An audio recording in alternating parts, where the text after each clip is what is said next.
الرحمن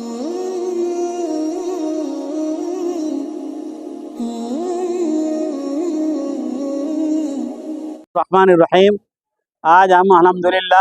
عرفات کے میدان میں پہنچے ہیں۔ الفیصل ٹورس اینڈ ٹریولس کی جانب سے جو ہمارا 20 روزہ پیکیج ہے، الحمدللہ ایک عالم دین کی نگرانی میں ہمارا گروپ چلتا ہے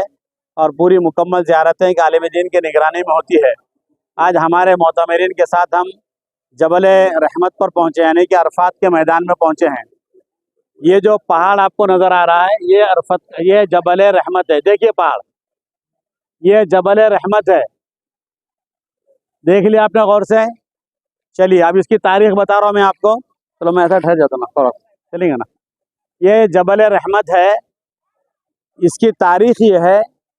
کہ حج کے ایام میں اس کی فضیلت، اس کا مقام بتا رہا ہوں میں آپ کو کہ حج کے ایام میں جتنے حاجی حجاج کرام یہاں پر آتے ہیں ان تمام کی حاضری یہاں پر ضروری ہوتی ہے 9 ذی الحج کو، اور اس کو جو ہے یوم عرفہ کہا جاتا ہے۔ اگر کوئی حاجی عرفہ کے میدان میں نہیں آیا، یوم عرفہ کو عرفات کے میدان میں نہیں آیا،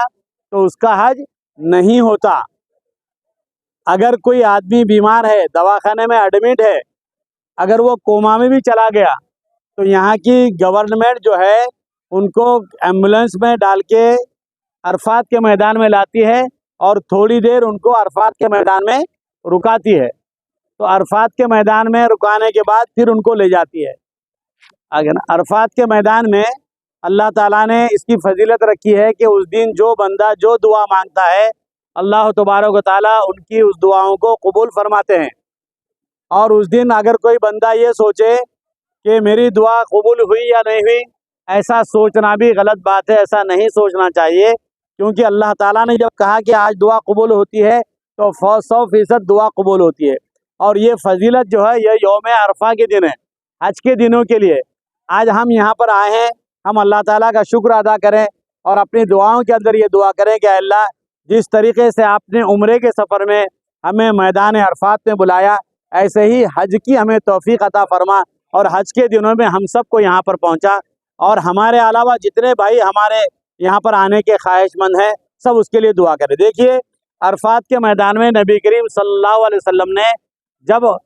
حجۃ الوداع فرمایا، آپ کا جو آخری حج تھا، آخری حج کے موقع پر اس کو حجۃ الوداع کہتے ہیں، آپ صلی اللہ علیہ وسلم نے اپنے اونٹنی پر بیٹھ کر اسی پہاڑ کے قریب جو ہے آپ نے خطبہ دیا تھا جبل رحمت کے پاس، اور وہ خطبہ جو ہے پوری دنیا کے لیے ایک مثال ہے اور ایک تاریخی خطبہ ہے۔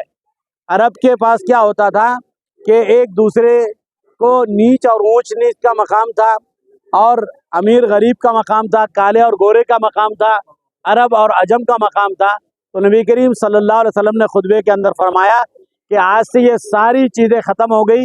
عجمی پر عرب پر کوئی برتری نہیں ہے، عرب کو عجمی پر کوئی برتری نہیں ہے، عرب اور عجم سب ایک جیسے ہیں، کالے اور گورے سب ایک جیسے ہیں،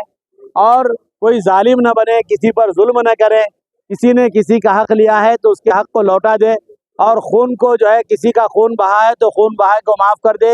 نبی کریم صلی اللہ علیہ وسلم کے خاندان کا ایک قتل ہوا تھا جس کا خون بہا باقی تھا، آپ صلی اللہ علیہ وسلم نے فرمایا کہ میں سب سے پہلے اس کو معاف کرتا ہوں، اور آپ نے یہاں پر خطبہ دیا، عورتوں کے ساتھ اچھے حقوق کرو، بچوں کے ساتھ صحیح رہو، یعنی کہ ہر ایک کے ساتھ اچھا رہنا چاہیے اور کسی کے ساتھ غلط نہیں رہنا چاہیے۔ پھر نبی کریم صلی اللہ علیہ وسلم کے ساتھ تو اس وقت کی جو تعداد تھی لگ بھگ علماء کرام بیان فرماتے ہیں کہ 1,24,000 یہاں پر کثیر تعداد میں صحابہ کرام جمع تھے۔ آپ نے 1,24,000 صحابہ کرام کے درمیان میں فرمایا کہ شاید میں اتنے بڑے مجمع سے دوبارہ نہ مل سکوں، تو تمام صحابہ جو ہے رونے لگے تھے کہ شاید پھر دوبارہ ہماری ملاقات ہو یا نہ ہو، اور وہ آپ کا آخری خطبہ، آخری حج تھا جس کو حجۃ الوداع کہتے ہیں۔ تو آج اللہ تعالیٰ نے اس مقام پر ہم کو پہنچایا، اور سب دعا کریں کہ اللہ تعالیٰ ہمیں حج کے لیے بھی قبول فرمائے اور میدان عرفات میں ہم کو بلائے۔ اور اپنی دعاؤں میں خاص طور سے مختصر دعا کریں گے، اپنی دعاؤں میں ہمارے فلسطینی بھائیوں کو ہرگز نہ بھولیں، وہ مظلوم ہیں، ان کے ساتھ بہت زیادتی اور ظلم ہو رہا ہے۔ انشاءاللہ اللہ تعالیٰ ان کی قربانیوں کو رائیگاں نہیں ہونے دیں گے، اللہ تعالیٰ فلسطینیوں کو فتح و نصرت سے ہم کنار فرمائیں گے، اور اسرائیل جو ظلم و زیادتی کی جو انتہا کر دیا اس نے، نہ وہ بچوں کو دیکھتا ہے نہ عورتوں کو دیکھتا ہے، ظلم و زیادتی کر کے قتل و غارت گری کا ایک بازار گرم کر رکھا ہے۔ اللہ تعالیٰ اسرائیل کو نیست و نابود کریں گے اور انشاءاللہ ان کو غارت کریں گے، اور وہاں پر فلسطین کا انشاءاللہ جھنڈا لہرائے گا، اور فلسطین کو پورے کے پورے طور پر اللہ تعالیٰ فلسطینیوں کو دیں گے۔ اللہ تبارک و تعالیٰ کے ساتھ یہ بھی دعا کرے کہ آج ہم آئے ہیں تو اللہ ہمارے ساتھ جو ہے اللہ تعالیٰ ہم سب کے ہمارے ملک کی بھی سالمیت کی جو ہے فکر کرے، اللہ تعالیٰ وہاں پر بھی امن و امان قائم رکھے، اور پوری دنیا میں امن و امان کے لیے دعا کرے۔ سب کریں گے نا بھائی؟ اللہ تعالیٰ ہم سب کو عمل کی توفیق عطا فرمائے۔